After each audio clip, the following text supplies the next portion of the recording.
역시 제가 계속 말씀드리고 있는 이 팀이 당연히 센 건 아니야. 하지만 껄끄럽다라는 말을 또 하게 만듭니다. 한국 선수들은 이 돌발 변수에 약합니다. 상대가 더 약한 팀이더라도 과감하게 닭돌에 오면 당황하면서 흐름을 내주는 그런 경우가 상당히 많거든요.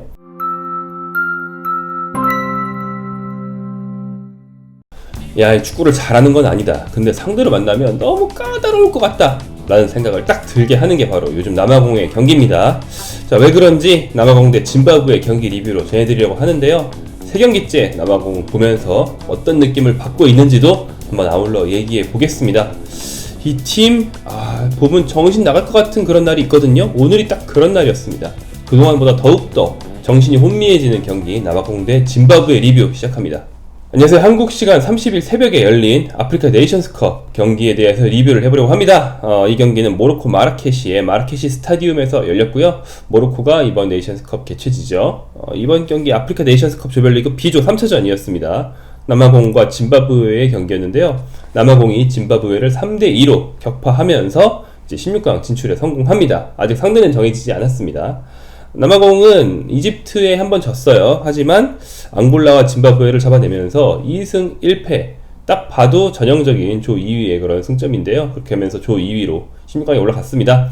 2승 1무를 기록한 이집트가 조 선두를 차지했고요. 짐바브웨는 피파 랭킹이 129위에 불과한 상당한 축구 약체입니다. 그래서 이거 지면 야, 남아공 진짜 무리다, 아무것도 아니다, 이런 말 우리가 막 국내 언론에서 막 나올 수 있는 그런 정도의 상대였거든요. 하지만 사실 선수 몇몇만 놓고 보면 묘한 게 해외파라는 게 유럽파죠. 유럽파는 짐바브웨가 훨씬 많아요. 남아공은 늘 말씀드리는 것처럼 국내파 위주의 팀이고요. 짐바브웨가 보면 막 선수가 뛰는 팀이 잉글랜드 팀의 선수 상당히 많고 막 스페인, 독일 상당히 많습니다. 그 중에서 나름 프리미어리그, 에스턴 빌라 등에서 뛰었던 미드필더 나캄바가 팀의 중심에 있는 팀인데, 그렇다고 해서 현 프리미어리그 주전이 많냐? 그렇진 않고요. 프리미어리그에서 뛰었다가 강등됐던지, 프리미어리그 팀 소속이지만 임대됐던지 뭐 이런 선수들이 주로 많은 게 짐바브웨 전력이었습니다. 이 꿀잼 경기 득점 상황부터 간단하게 알아볼게요. 먼저 남아공이 전반 7분 선제골을 넣었는데요. 모레미가 득점을 했습니다. 자, 이 남아공이 보통 개인 능력 위주로 우당탕탕 공격한 경우가 많은데, 선제골은 모처럼 상대 진영에서 빠르고 정확한 패스가 연결이 됩니다. 그러면서 라이포스터, 스트라이커가 좋은 상황이 있었는데 슛을 하지 않고 오른쪽으로 밀어줬어요.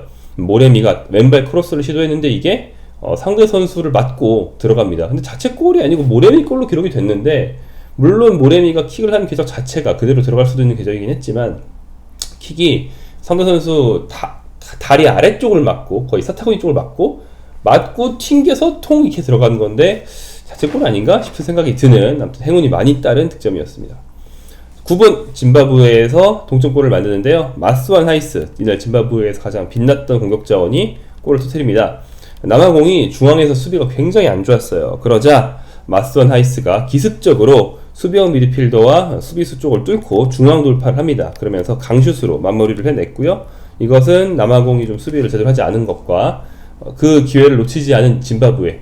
짐바브웨 정도의 팀이면 우리가 아프리카에서 약팀이라고 생각하는데, 그런 팀조차 빈틈이 보여 바로 뚫을 수 있는 그런 탄력이 있다는 걸 보여줬습니다. 자, 다음으로 남아공의 포스터가 50분에 2대1을 만듭니다. 짐바브웨 수비가 공중볼을 헤딩 백패스를 했는데, 이게 골키퍼를 주는 백패스인데 골키퍼까지 못 가고 중간에 떨어진 거예요. 기회를 놓치지 않은 포스터가 재빨리 그 공을 이제 가로채면서 바로 밀어넣습니다. 그러면서 머리도 밀어넣었어요. 굉장히 행운도 섞였지만 이번에는 라일 포스터의 기회 포착 능력이 좋았던 그런 골로 남아공이 해프닝처럼 앞서갔고요. 73분에는 짐바브웨가 또 동점을 또 만듭니다. 스루 패스를 받은 마선 하이스가 완벽한 침투 후에 오른발 슛을 날렸고요. 이게 선방이 막혔는데 모디바의 머리를 맞고, 모디바는 남아공 선수입니다. 그러니까 수비수 머리 맞고 튕겨서 들어가는 자책골이 났습니다. 이번에 자책골로 기록이 되더라고요. 이건 무조건 자책골이죠. 튕긴 방향이 자기 골대와 반대였기 때문에 무조건 자책골입니다. 다음에 82분 마침내 남아공의 아폴리스가 득점을 하면서 3대2로 남아공이 승리를 합니다. 자, 구석으로 가는 슛을 다이빙 헤딩으로 막으려다가 짐바브웨 수비수가 이렇게 했는데, 많이 나온 상황이죠. 다이빙 헤딩은 이렇게 떴는데 여기 맞았어요. 그러면서 공이 여기 스치면서 비디오 판독 끝에 이거 핸드볼이 맞다 그래가지고 페널티킥 상황이 됐고요. 아폴리스가 페널티킥을 성공시키면서 마침내 남아공이 3대2로 승리를 했습니다. 자, 이 경기의 특징, 재미를 보장하는 네이션스컵이라는 말을 가끔 하는데 그것을 입증한 대표적인 경기였다. 사실 네이션스컵이라고 해서 경기들이 다 화끈하고 그러지 않거든요. 왜냐면 서로 못 뚫고 그냥 공 돌리고 아니면 서로 실수하다가 그냥 아무것도 못하고 이런 일도 많아요. 이번 경기는 서로 실수를 엄청 했고 서로 수비에서 실수할 때마다 공격이 그걸 응징하면서 굉장히 다른 대륙의 대회, 좀 더 이제 수준 높은 다른 대륙 대회에서는 많이 실종된 어떤 난타전, 굉장히 많은 변수 이런 걸 볼 수 있는 경기였습니다. 사실 실종됐다고 하지만 아시안컵도 비슷해요. 아시안컵도 변수 투성이고 막 난타전 많이 나고 그런 대회거든요. 한국이 뭐 아시안컵 조별리그에서 3대3으로 막 빠바바바방 정신 못 차리게 막 난타전 하고 이런 거 우리 바로 지난번 아시안컵 봤잖아요. 원래 웨파 대회가 아닌 각 대륙 대회에서는 이런 일들이 많이 벌어지는데 이번 경기 그런 어떤 좀 야생의 맛을 느끼게 해준 경기였고요. 이번에도 단 한 경기에서 별별 일이 다 벌어졌습니다. 핸드볼, 페널티킥, 자책골 이런 게 나왔고 점수도 가장 재미있다는 3대2로 끝나면서 솔직히 재미는 있었다. 경기 수준을 얘기해야겠죠. 왜냐면 남아공이 월드컵 만난 팀이라서 분석을 하는 거잖아요. 그렇다면 이건 좀 의도성을 갖고 경기를 통제하려는 요즘 축구 팀들의 성향과 어떤 경향성은 아직 다다르지 못했다. 그 레벨에 가지 못했다. 라는 게 이번 경기의 특징이었습니다. 네이션스컵에서는 경기 예측이 굉장히 어렵습니다. 스스로도 자기 플레이를 예측하기 힘든 선수들이 변수를 많이 만드는 거죠. 오늘 내가 6이 떴는지 1이 떴는지 해봐야 아는 그런 경우들이 많이 보였고요. 6이 뜨면은 우리 팀의 이득, 1이 뜨면 우리 팀의 손해, 뭐 이런 식입니다. 그래서 탄탄하지 못한 조직력 때문에 개인 전술에서 차이가 많이 갈리고 그 개인 전술이 오늘 뭐 소위 말해서 좀 긁히는 날이냐, 오늘 내 플레이가 먹히는 날이냐에 따라서 많은 게 바뀌는 그런 대회 양상을 볼 수 있습니다. 이런 남아공의 모습, 사실은 한국 입장에서 좀 생각을 해보면요. 역시 제가 계속 말씀드리고 있는 이 팀이 당연히 센 건 아니야. 하지만 껄끄럽다 라는 말을 또 하게 만듭니다. 한국 선수들이 딱 싫어할 스타일이라는 걸 다시 확인했다. 한국 선수들은 이 돌발 변수에 약합니다. 상대가 더 약한 팀이더라도 과감하게 닭돌에 오면 당황하면서 흐름을 내주는 그런 경우가 상당히 많거든요. 그러니까 계속 한국 대 남아공의 어떤 전초전 성격으로 말씀드리는 올해 클럽월드컵에서 울산이 썬다운스한테 패배한 경기, 여기서 딱 그랬어요. 1승 재물이다 이러면서 클럽월드컵 하러 갔는데 상대가 굉장히 좀 탄력 있게 그렇게 나오면은 그 한순간에 먹히는 거거든요. 심지어 이번 경기에서는 남아공이 아니고 피파 랭킹 129위 짐바브웨조차 그런 플레이를 하면서 아프리카 축구를 우리가 우습게 볼 수 없는 이유를 또 보여줬고요. 짐바브웨가 첫 번째 넣은 골 아까 말씀드린 것처럼 남아공 수비가 순간적으로 한 번이라도 헐거우니까 이거 뚫을 수 있겠는데? 이때 이제 상대 수비가 헐겁다, 전술적으로 뭘 만들어보자 이게 아니고 수비가 좀 헐겁네? 왠지 내가 할 수 있을 것 같은데, 나 스스로 영웅이 될 수 있을 것 같은데, 이런 필이 딱 오면은 일단 닭돌하는 거죠. 짐바브웨의 그 닭돌이 통하면서 득점을 한 건데, 이게 썬다운스를 상대로 울산이 먹었던 시점이랑 굉장히 상황이 비슷해요. 그러니까 이 한 번이라도 기회를 주면 그 기회를 과감하게 살릴 줄 안다. 한국 선수들이 좀 과감성이 약간 낮잖아요. 근데 이쪽은 과감하게 살릴 줄 안다라는 거를 경기 내내 염두에 둬야 된다. 남아공뿐 아니고 모든 아프리카 팀을 만났을 때 마찬가지다 라는 걸 이제 확실히 확인할 수 있었던 그런 경기였습니다. 그러니까 호시탐탐이란 말이 딱 맞아요. 호랑이가 싹 이렇게 지켜보면서 기회를 노리듯이 한 번이라도 실수하면 내가 찌른다. 우리가 뭐 전반적인 조직력이나 전반적인 경기 운영이나 이런 건 얘들보다 못할지 몰라도 틈 한 번만 보여 바로 찌른다. 이런 준비를 하고 있는 게 이제 아프리카 팀들이라는 걸 또 남아공, 짐바브웨 양 팀의 모습을 모두 보면서 확인할 수 있었습니다. 다시 한번 확인한 남아공의 공격 조합, 올랜드 파이러츠와 유럽파의 조합은 개인 기량 면에서 상당히 강점이 있다라는 걸 또 확인했는데요. 자국 명문이 크게 두 팀 있죠. 썬다운스와 파이러츠가 있는데, 마멜로디 썬다운스는 주로 골키퍼와 수비수들을 가지고 있는 팀이고요.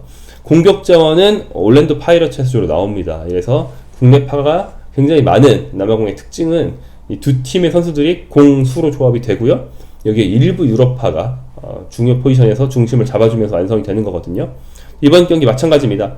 올랜도 파이러츠의 좌우 윙어가 상대를 흔들고, 그 다음에 프리미어리거라고 할 수 있는 이 팀의 해외파 유일한 좀 스타급 해외파 라일 포스터가 최전방에서 방점을 찍는 거예요. 이게 남아공 공격 조합입니다.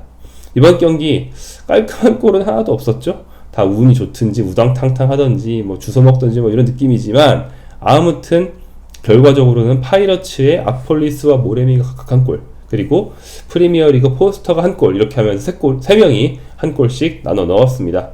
포스터랑 아폴리스는 이번 대회에서 각 두 골씩 넣으면서 팀 내 최다 득점을 달리고 있고요. 뭐 아직까지 엄청 골을 몰아친 선수가 없기 때문에 이 두 선수는 득점왕 경쟁 중이라고도 볼 수 있습니다. 이번 경기 좀 어지러웠지만 그 중에서도 가장 깔끔한 공격 작업이 하나 있다면 단연 모레미의 선제골 상황이었습니다. 왼쪽부터 중앙의 포스터를 거쳐서 오른쪽으로 패스를 이어가는 상당히 깔끔한 연계. 이걸 보면서 역시 포스터의 능력을 조금은 봤다. 포스터가 슛을 갈길 수도 있는, 죄송하지만 때린다기보다는 갈긴다는 표현이 맞는 그런 괜찮은 상황이었는데 그러지 않고 연계 플레이를 잘 하면서 역시 괜히 프리미어리그가 아니다 라는 생각이 만들었고요. 또한 상대 실수 상황에서 과감하게 몸을 밀어넣어서 머리로 이렇게 공을 튕겨버리면서 상대 실수를 놓치지 않고 백패스 미스를 우리 득점으로 만들어내는 그런 포스트의 모습도 봤을 때 이 선수가 또 어떤 경쟁력이 있는지 봤습니다. 계속 말씀드리는 것처럼 발기술이 섬세하진 않지만 스피드, 그리고 뭐 힘, 여기에 뭐 골냄새를 맡는다기보다는 상대 진영으로 막 우당탕탕 밀고 들어가면서 뭔가 변수를 만들 수 있는 이런 포스터의 덕목이 있다고 할 때 그게 잘 드러난 이번 경기였습니다. 그러니까 쉽게 말해서 능력치 이상의 어떤 엑스팩터, 경기의 중요 팩터가 될 수 있는 선수다라는 생각이 들었다. 자, 이렇게 남아공의 짐바브웨전 얘기해 봤는데요. 이 피파 랭킹 129위를 상대로 갠신이 이겼단 말이죠. 춤 막 추고 남아공 특유의 춤 막 추면서 근데 센 건 아니에요. 남아공이 전력이 강하다, 이 선수의 능력치가 아주 높다, 게임으로 치면은 100점 만점의 능력치 90인 선수를 찾았다, 전혀 아닙니다. 안 세요. 근데 이 팀을 못 잡으면 16강 갈 자격이 없다는 말도 이해하는데 묘하게 까다로워 보입니다. 그러니까 이 까다로운 점, 그러니까 방심하면 우리가 먹힌다 라는 점을 잘 염두에 두고 가면은 충분히 한국이 훨씬 수월하게 승리할 수 있는 건 맞아요. 하지만 그런 분석이 안 되면 먹힐 수 있다. 그래서 분석이 정말 중요하다 이 생각이 드는 그런 팀이었습니다. 남아공의 아프리카 네이션스컵 리뷰 계속 해드리고 있는데요. 월드컵에서 우리 한국이 만날 팀이고 그중 세 팀 중에서 비교적 가장 베일에 쌓여있는 팀이니만큼 좀 열심히 리뷰를 해드리고 있습니다. 이번 네이션스컵은 현재까지 6개 조 중에 2개 조에 16강 진출팀이 결정이 됐는데요. 각 팀 1, 2위 쭉 가고 조 3위들은 이제 누가 갈지 결정이 아직 안 되죠. 그래서 4팀이 나왔습니다. 16강 진출팀 중에 4팀이 나왔는데 북아프리카에서 2팀, 남아프리카에서 1팀, 역시 이번 대회에 이어지고 있는 어떤 서아프리카 약세를 다시 확인할 수 있는 그런 양상입니다. 서아프리카에서는 말리 한 팀만 지금 올라가 있고요. 북아프리카의 강호라고 할 수 있는 살라국 이집트, 그리고 지난 월드컵 4강팀 모로코, 이 두 팀이 올라가면서 남아프리카의 남아공과 함께 이제 어떤 그런 구도를 이루고 있죠. 과연 이번 대회에서 아프리카 팀들의 어떤 전반적인 세력 구도가 어떻게 되는지를 보는 것도 한국을 비롯한 전 세계의 나라들이 좀 참고할 수 있는 그런 모습이 될 겁니다. 왜냐면 굉장히 유럽파 스타가 엄청나게 많은 그런 서아프리카가 전반적으로 약간 지고 지난번 월드컵을 비롯해서 북아프리카가 올라오고 그 와중에 남아프리카가 좀 덩달아 올라오는, 그러니까 서아프리카가 지는 반대 좀 이득을 취하면서 남아프리카 같이 올라오는 이런 현상이 있거든요. 그래서 남아프리카가 남아공이 월드컵 본선에도 올랐다고 할 수 있는 거예요. 이런 전반적인 아프리카 세력 구도까지 본다면 아프리카 팀을 만날 예정인 우리 한국도 참고할 게 있지 않을까 생각합니다.